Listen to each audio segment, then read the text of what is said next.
Woodstock has had a profound impact on the lives of young people for generations. I'm reminded of this time and time again when I meet with alumni around the world representing all sorts of age groups. As they reflect on their experience here at Woodstock, they describe it as a profoundly transformative experience. This past week, we've had the joy of welcoming the class of 2003 back to Woodstock. And in talking with them too, I've been struck by the profoundly formative and transformative nature of their experience here. In recent weeks, I've been rereading the work of Abraham Maslow. One particular aspect of his work has struck me as important, and that's his work on what he called peak experiences. These are experiences which characterize human beings at particularly high moments of their lives, moments of great joy and bliss and rapture, moments that we look back on as representing the peaks, the high times of life. Maslow said these were important because they can shape and form our values and even determine our views of ourselves.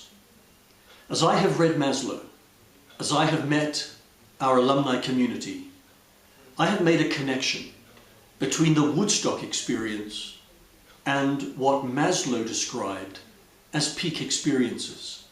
And I've wondered whether or not Maslow's work might help us to better understand the uniqueness of what takes place here.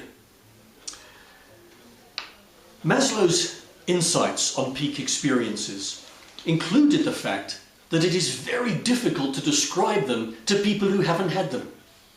And doesn't that happen every time I meet with alums?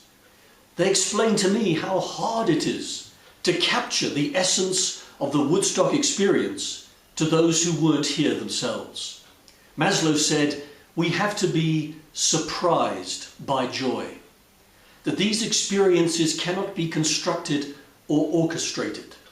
They catch us unawares. We cannot plan them, we cannot strategize in order to achieve them. One of my favorite authors on education is Parker Palmer. I think he captured the essence of this as follows. I feel sorry for teachers who are required to spell out precise learning outcomes long before a class begins, so they can measure their own effectiveness. Education dominated by preconceived images of what it must be can hardly be educational. Authentic teaching and authentic learning requires a live encounter in any area of life and action. Raising children, counseling people, repairing machines or writing books, right action depends on yielding our image of particular outcomes to the organic reality of ourselves and the adventure of life itself.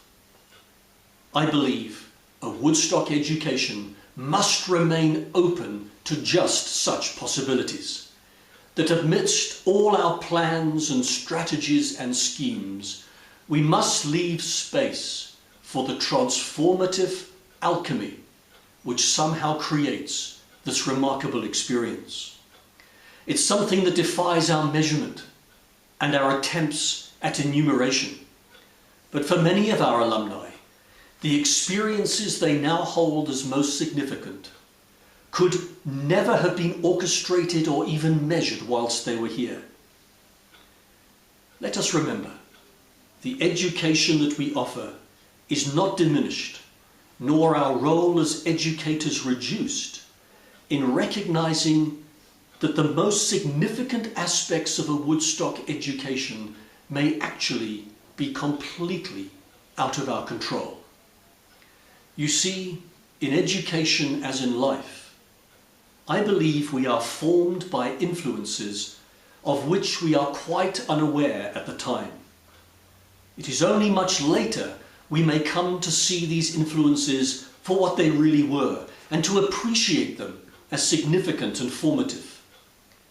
Little wonder that some people have even suggested the most precious fruits of a good teacher's work is that which they are never likely to see.